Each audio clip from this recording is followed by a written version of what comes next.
साथियों नमस्कार, स्वागत है आपका अपने चैनल सक्सेस जंक्शन एक कदम सफलता की ओर में। और हम लेकर के आ गए आपके लिए एमपीपीएससी 2020 और 2021 की दृष्टि से अति महत्वपूर्ण टॉपिक है आपका मध्य प्रदेश एवं भारतीय राज्य व्यवस्था। यानी कि यहाँ पर इस वाली वीडियो हम संविधान के महत्वपूर्ण प्रश्नों को कवर करेंगे, साथ ही साथ में मध्य प्रदेश की भी पॉलिटी और जो आपकी इंडियन पॉलिटी है इसके भी साथ में सारे क्वेश्चन को कवर करते हुए आगे बढ़ेंगे। ये आपका यूनिट 5 का प्रैक्टिस सेट नंबर 7 है। इससे पहले 6 प्रैक्टिस सेट हम ऑलरेडी अपलोड कर चुके हैं। देखिए, आपके पास अभी इतना समय है कि आप आसानी से पूरी प्रैक्टिस कर सकते हैं, हर एक यूनिट के प्रैक्टिस सेट लगा सकते हैं। और यही आपको स्ट्रेटजी बना करके चलना है, क्योंकि अगर आपको दूसरों से आगे निकलना है और फाइनल सिलेक्शन लेना है एमपीपीएससी में तो आपको प्रैक्टिस करना ही पड़ेगा। और हर एक यूनिट की प्रैक्टिस सेट हम आपके लिए लेकर के आ रहे हैं। ठीक है, तो चलिए बिना समय गवाए हुए चलते हैं सीधे प्रश्न नंबर 1 की ओर। साथ ही साथ में आपको बता दें आपको क्या करना है, 1 से लेकर के 10 तक नंबर डाल लेने हैं और उन सब जितना भी आपका आंसर सही निकल रहा है उस एक नंबर के आगे उसका 1 नंबर देना है। अगर आंसर गलत निकलता है तो उसके आगे आपको 0 नंबर देना है। और लास्ट में आपको कमेंट बॉक्स में कमेंट करना है कि आपके कितने नंबर आए, कितनी आपकी मध्य प्रदेश एवं भारतीय राज्य व्यवस्था की तैयारी है, यानी कि कितनी आपने पॉलिटी की तैयारी कर रखी है। चलिए पहले प्रश्न की ओर चलते हैं, आइए देखते हैं। तो देखिए, मौलिक अधिकारों के अंतर्गत कौन सा अनुच्छेद बच्चों के शोषण से संबंधित है? ऑप्शन ए है अनुच्छेद 17, ऑप्शन बी अनुच्छेद 18, ऑप्शन सी अनुच्छेद 14 या फिर ऑप्शन नंबर डी है अनुच्छेद 24। तो बताइए कि मौलिक अधिकारों के अंतर्गत कौन सा ऐसा अनुच्छेद है जो बच्चों के शोषण को रोकता है। चलिए आंसर देख लेते हैं। सही आंसर है डी, यानी कि अनुच्छेद 24 यहाँ पर बच्चों के शोषण को रोकता है। चलिए इस प्रश्न के बारे में आपको पूरी जानकारी देते हैं और बाकी के जो अनुच्छेद है उनके बारे में भी जानकारी देते हैं कि बाकी के अनुच्छेद किस बारे में वर्णन करते हैं। आइए देखते हैं। देखिए, तो संविधान के अनुच्छेद 24 के अनुसार 14 वर्ष से कम आयु के किसी बालक को किसी भी कारखाने या खान में काम करने के लिए नियोजित नहीं किया जाएगा। यानी कि किसी भी कारखाने में अगर 14 वर्ष से कम आयु का बच्चा है तो उसको आप कार्य नहीं करने देंगे। ठीक है, बच्चों के शोषण से संबंधित आपका कौन सा आर्टिकल हो गया? आर्टिकल 24 हो गया। ठीक है, आगे बात करते हैं। अनुच्छेद 17 में अस्पृश्यता का अंत यानी कि छुआछूत का अंत बताया गया है अनुच्छेद 17 में। अनुच्छेद 18 में उपाधियों का अंत बताया गया है, यानी कि कोई भी व्यक्ति उपाधि धारण नहीं करेगा। और अनुच्छेद 14 में विधि के समक्ष समता बताई गई, यानी कि विधि यानी कानून के समान सब लोग, मतलब कानून के सामने सब लोग एक जैसे हैं, सब लोग समान हैं, ये अनुच्छेद 14 में बताया गया। ठीक है, तो सारे के सारे आर्टिकल यहां पर आपके क्लियर हो गए। चलिए आगे बढ़ते हैं, अगले प्रश्न की ओर चलते हैं। देखिए, तो संविधान के किस अनुच्छेद के अंतर्गत सिखों द्वारा कृपाण धारण करना धार्मिक स्वतंत्रता का अंग माना गया है? जैसा कि आपको पता है जो सिख लोग होते हैं, जो पंजाबी लोग होते हैं, वो हमेशा अपने पास कृपाण धारण किए रहते हैं। ठीक है, और ये उनकी धार्मिक स्वतंत्रता के लिए दिया गया है। तो कौन से अनुच्छेद के अंतर्गत उनको ये स्वतंत्रता दी गई है, यही आपसे पूछा जा रहा है। ऑप्शन है अनुच्छेद 24, ऑप्शन बी अनुच्छेद 25, ऑप्शन सी अनुच्छेद 26 या फिर ऑप्शन नंबर डी है इनमें से कोई नहीं। चलिए आंसर देख लेते हैं। सही आंसर है बी, यानी कि अनुच्छेद 25 के अनुसार उनको यह स्वतंत्रता दी गई है कि वो कृपाण धारण कर सकते हैं। आइए देखते हैं।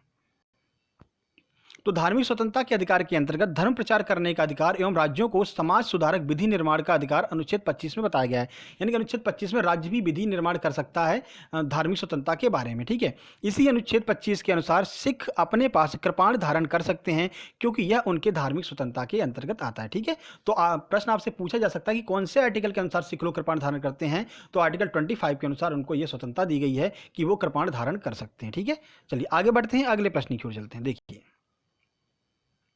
भारतीय संविधान में संशोधन करके शिक्षा का अधिकार कब जोड़ा गया था? सीधे बाकायदा आपसे डेट पूछी है कि कौन सा संशोधन था, वो तो हम आपको बताएंगे, लेकिन कब जोड़ा गया पर्टिकुलर डेट आपसे पूछ ली है। ऑप्शन ए है 1 अप्रैल 2010, ऑप्शन बी है 1 अगस्त 2010, ऑप्शन सी 1 अक्टूबर 2010 या फिर ऑप्शन नंबर डी है 1 दिसंबर 2010। तो बताइए शिक्षा का अधिकार कब जोड़ा गया, पर्टिकुलर डेट कब जो थी जब शिक्षा के अधिकार को संविधान में जोड़ा गया था। चलिए आंसर देख लेते हैं।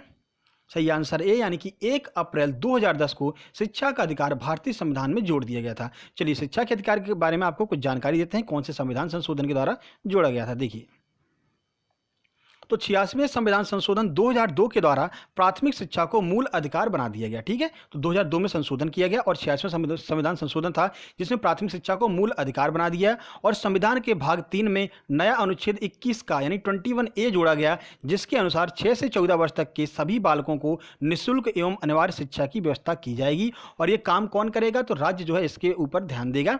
इस अनुक्रम में शिक्षा का अधिकार जो है अधिनियम 2009 में एक अधिनियम लाया गया शिक्षा के अधिकार से संबंधित, और 1 अप्रैल 2010 को वो अधिनियम पारित हो गया, भारतीय संविधान में जो है जोड़ दिया गया, और 1 अप्रैल 2010 से शिक्षा का अधिकार जो है हमारा मौलिक अधिकार बन गया है। 6 से 14 वर्ष तक के सभी बालकों को शिक्षा ग्रहण करने का उनका मौलिक अधिकार है। ठीक है, तो डेट आपको याद रखना है, कौन सा संविधान संशोधन था, कब जोड़ा गया, सारी चीजें हमने आपको बता दी। ठीक है, चलिए आगे बढ़ते हैं, अगले प्रश्न की ओर चलते हैं। देखिए,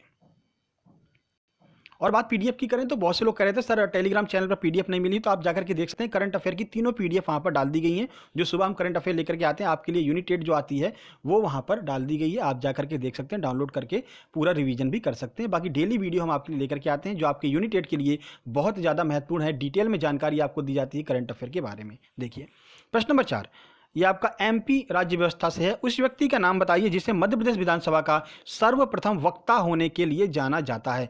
क्वेश्चन को घुमा करके आपसे पूछा गया है, जब आप इसका आंसर देखेंगे तो आप कहेंगे भाई बहुत सरल प्रश्न था, लेकिन घुमा करके पूछा गया है कि विधानसभा का सर्वप्रथम वक्ता होने मतलब किसको जाना जाता है सर्वप्रथम वक्ता होने के लिए। ऑप्शन है ईश्वर दास रोहाणी, ऑप्शन बी है काशी प्रसाद पांडे, ऑप्शन सी है पंडित कुंजीलाल दुबे, या फिर ऑप्शन नंबर डी है डॉक्टर सीता शरण शर्मा। चलिए आंसर देख लेते हैं। सही आंसर है सी, यानी कि पंडित कुंजीलाल दुबे को सर्वप्रथम वक्ता होने के लिए जाना जाता है। आइए आपको इस प्रश्न के बारे में कुछ जानकारी देते हैं। देखिए, तो 19 मार्च 1896 को मध्य प्रदेश के नरसिंहपुर जिले के आम गांव में जन्मे पंडित कुंजीलाल दुबे को मध्य प्रदेश विधानसभा का सर्वप्रथम वक्ता अर्थात अध्यक्ष होने का गौरव प्राप्त है। जी हाँ, जो विधानसभा का अध्यक्ष होगा वही तो सर्वप्रथम वक्ता कहलाएगा। तो जो पंडित कुंजीलाल दुबे हैं वो मध्य प्रदेश की विधानसभा के पहले विधानसभा अध्यक्ष थे, तो वो वक्ता भी बन गए। तो पहले वक्ता कौन हो गए, वो भी आपके पंडित कुंजीलाल दुबे ही हो गए। ठीक है, पुनर्गठन होने तक इन्होंने अनेक पदों पर काम किया पंडित कुंजीलाल दुबे ने, और राज्य पुनर्गठन के बाद 1 नवंबर 1956 को मध्य प्रदेश के विधानसभा के पहले अध्यक्ष निर्वाचित हुए। कौन, पंडित कुंजीलाल दुबे। ठीक है, और पहले अध्यक्ष को ही वक्ता भी कहा जाता है, आप इस बात को याद रखिएगा क्योंकि परीक्षा में ऐसे ही प्रश्न आपसे पूछ लिया जाएगा। ठीक है, चलिए आगे बढ़ते हैं, प्रश्न नंबर 5 की ओर चलते हैं। देखिए, मध्य प्रदेश की पहली महिला राज्यपाल कौन नियुक्त हुई थी, यह भी आपका एमपी पॉलिटी का प्रश्न है। ऑप्शन है निर्मला बुच, ऑप्शन बी है सरोजिनी नायडू, ऑप्शन सी है सरोजिनी सक्सेना, या फिर ऑप्शन नंबर डी है सरला ग्रेवाल। चलिए आंसर देख लेते हैं। सही आंसर है डी, यानी कि सरला ग्रेवाल जो हैं वो मध्य प्रदेश की पहली महिला राज्यपाल बनी थी। आइए कुछ जानकारी देते हैं आपको इस प्रश्न के बारे में। देखिए, तो मध्य प्रदेश की पहली महिला राज्यपाल बनने का गौरव सरला ग्रेवाल को मिला, जो 31/3/1989 से 5/2/1990 तक मध्य प्रदेश की राज्यपाल रही थी। तो डेट भी आपको याद रखना है, हो सकता है डेट आपसे पूछ ली जाए क्योंकि ये पहली राज्यपाल हैं। बाकी वे 1952 बैच की भारतीय प्रशासनिक सेवा यानी कि एक IAS थी, आपको ये भी याद रखना है कि IAS थी जो मध्य प्रदेश की पहली महिला राज्यपाल बनी थी। ठीक है, जबकि सरोजिनी नायडू की अगर बात करें तो वो उत्तर प्रदेश की पहली महिला राज्यपाल थी, सरोजिनी नायडू, ये भी आपको याद रखना है। चलिए प्रश्न नंबर 6 की ओर चलते हैं। देखिए प्रश्न नंबर 6, किसी अपराध के अभियुक्त को स्वयं अपने विरुद्ध गवाह बनने के लिए बाध्य नहीं किया जा सकता है, भारतीय संविधान के किस अनुच्छेद में यह प्रावधान किया गया है। ठीक है, यानी कि गिरफ्तारी से संरक्षण यहां पर दिए गए। ऑप्शन है अनुच्छेद 20(3), ऑप्शन बी अनुच्छेद 21, ऑप्शन सी अनुच्छेद 22, या फिर ऑप्शन नंबर डी है अनुच्छेद 74। तो बताइए किस आर्टिकल में ये व्यवस्था की गई है कि आप अपने खिलाफ स्वयं गवाही नहीं दे सकते हैं, मतलब आपको मजबूर नहीं किया जा सकता है। चलिए आंसर देख लेते हैं। सही आंसर ए, यानी कि अनुच्छेद 20(3) में यह प्रावधान किया गया है। चलिए आपको पूरी जानकारी देते हैं। देखिए, तो भारतीय संविधान के अनुच्छेद 20(3) में यह प्रावधान किया गया है कि किसी अपराध के अभियुक्त को स्वयं अपने विरुद्ध गवाह बनने के लिए बाध्य नहीं किया जा सकता है। जैसे कभी क्या कहता है, पुलिस ने उठा लिया, ठीक है, पुलिस उठा करके आपको जेल में ले गई, वहां पर आपकी कुटाई पिटाई की और आप जो है आपने अपना जो है जुर्म नहीं किया था, फिर भी आपने कबूल कर लिया। ठीक है, लेकिन आप कोर्ट में जाकर के बिल्कुल साफ मना कर सकते हैं कि नहीं, हमने ये जुर्म नहीं किया है, क्योंकि पुलिस के कस्टडी में दी हुई गवाही आपकी वहां पर मान्य नहीं होती है। आप कोर्ट के सामने अपनी सच्चाई बयां कर सकते हैं। ठीक है, तो ये 20(3) के अनुसार अपन को स्वतंत्रता दी गई है कि आप जो है अपना खुद का मतलब अपने खुद के विरुद्ध में गवाही नहीं दे सकते हैं। ठीक है, चलिए आगे बढ़ते हैं, प्रश्न नंबर 7 की ओर चलते हैं। देखिए प्रश्न नंबर 7, वर्तमान राष्ट्रपति रामनाथ कोविंद कार्यकाल के क्रमानुसार कौन से क्रम के राष्ट्रपति हैं। यहां पर ध्यान दीजिएगा प्रश्न के ऊपर, कार्यकाल के क्रमानुसार कौन से क्रम के राष्ट्रपति, यानी कार्यकाल में कौन से क्रम के राष्ट्रपति, ये आपसे पूछा जा रहा है। ऑप्शन है 14वें, ऑप्शन बी है 15वें, ऑप्शन सी है 16वें, या फिर ऑप्शन नंबर डी है 13वें। चलिए आंसर देख लेते हैं।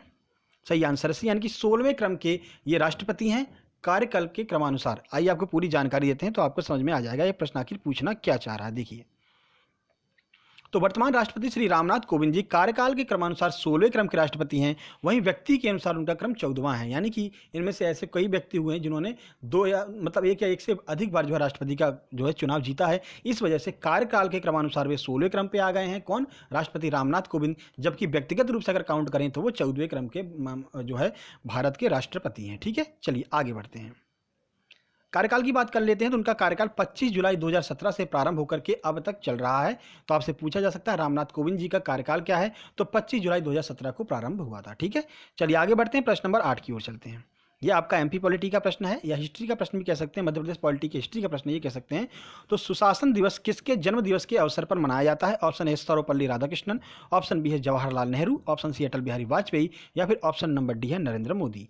चलिए आंसर देख लेते हैं। सही आंसर सी यानी कि अटल बिहारी वाजपेयी के जन्म दिवस पर सुशासन दिवस मनाया जाता है। बाकी आपको पता ही है सर्वपल्ली राधाकृष्णन जी के जन्म दिवस पर शिक्षक दिवस मनाया जाता है, जवाहरलाल नेहरू जी के जन्म दिवस पर बाल दिवस मनाया जाता है। अभी नरेंद्र मोदी ने कोई घोषणा नहीं की है कि इनके जन्म दिवस पर क्या मनाया जाएगा। ठीक है, बाकी इस प्रश्न का आंसर है सी यानी कि अटल बिहारी वाजपेयी। चलिए आगे बढ़ते हैं। देखिए तो सुशासन दिवस भारत के पूर्व ये ब्राह्मण गलत हो गया, भारत के पूर्व प्रधानमंत्री होगा यहाँ पर, भारत के पूर्व प्रधानमंत्री अटल बिहारी वाजपेयी के जन्म दिवस के अवसर पर 25 दिसंबर को मनाया जाता है। ठीक है, 1925 में ग्वालियर में जन्मे श्री वाजपेयी आज के आदर्श नेता के रूप में विख्यात हैं। तो बहुत अच्छे यहाँ पर प्रधानमंत्रियों में से एक थे माननीय जो अटल बिहारी वाजपेयी जी हैं। तो हमारे भी आदर्श हैं, वो बहुत छाप छोड़ी उन्होंने कई युवाओं के ऊपर। ठीक है, प्रधानमंत्री नरेंद्र मोदी जी ने उनके जन्मदिवस को गुड गवर्नेंस डे के रूप में मनाने की घोषणा की है। तो एक ही बात है, चाहे गुड गवर्नेंस डे कह लीजिए चाहे सुशासन दिवस कह लीजिए, दोनों एक ही बात है, आपको याद रखना है। ठीक है, चलिए आगे बढ़ते हैं, प्रश्न नंबर 9 की ओर चलते हैं। देखिए प्रश्न नंबर 9, निम्नलिखित में से कौन सा संघ शासित राज्य क्षेत्र नहीं है? ऑप्शन है अंडमान निकोबार, ऑप्शन बी है लक्षद्वीप, ऑप्शन सी है गोवा, ऑप्शन नंबर डी है दिल्ली। चलिए आंसर देखते हैं। सही आंसर यानी कि गोवा जो है वो संघ शासित प्रदेश नहीं है, यानी कि केंद्र शासित प्रदेश नहीं है। देखिए अब आपको यह बता दें कि केंद्र शासित प्रदेशों का वर्णन कहां पर किया गया है। तो भारत के संविधान की पहली अनुसूची में राज्य और संघ राज्य क्षेत्रों का वर्णन किया गया। आपको याद रखना है, पूछा जा सकता है कि संघ राज्य क्षेत्रों का वर्णन कहां पर किया गया है, तो अनुसूची 1 में किया गया है। ठीक है, इस अनुसूची में गोवा राज्य के अलावा शेष सभी विकल्प जो है वो संघ राज्य क्षेत्र के अंतर्गत आते हैं, यानी गोवा जो है वो आपका केंद्र शासित प्रदेश नहीं है। ठीक है, चलिए आगे बढ़ते हैं। प्रश्न नंबर 10, निम्नलिखित क्षेत्रों में कौन सा एक राज्य सरकार को ग्राम पंचायतों को संगठित करने का निर्देश देता है? ठीक है, तो डीपीएसपी में यह बताया गया है कि जो राज्य सरकार होगी वो ग्राम पंचायतों को संगठित करेगी, यानी उनको कुछ अधिकार प्रदान करेगी। तो कौन से अनुच्छेद में बोला गया है? ऑप्शन ए है अनुच्छेद 32, ऑप्शन बी अनुच्छेद 40, ऑप्शन सी अनुच्छेद 48 या फिर ऑप्शन नंबर डी है अनुच्छेद 51। चलिए आंसर देख लेते हैं। सही आंसर भी यानी कि अनुच्छेद 40 में यह स्पष्ट रूप से बताया गया है कि जो राज्य सरकार है वो जो है ग्राम पंचायतों का गठन करेगी। देखिए तो भारतीय संविधान का अनुच्छेद 40 सरकार को ग्राम पंचायतों को संगठित करने के लिए निर्देशित करता है। इसके अनुसार राज्य ग्राम पंचायतों का संगठन करने के लिए कदम उठाएगा और उनको ऐसी शक्तियां या प्राधिकार प्रदान करेगा जो उन्हें स्वशासन मतलब कि एक तरह से स्वतंत्र रूप से कार्य करने के लिए कुछ शक्तियां प्रदान करने की बात की गई संविधान के द्वारा। राज्य सरकार उनको थोड़ी बहुत शक्तियां प्रदान करेगा जिससे कि वो आसानी से काम कर सकें। जैसे कि आपके पंचायत के चुनाव जो है वो ग्राम पंचायत के चुनाव के शक्तियों के अंतर्गत ही आते हैं। ठीक है, तो देखिए ये आपके सामने 10 महत्वपूर्ण प्रश्न थे जो अभी आपने देखे हैं।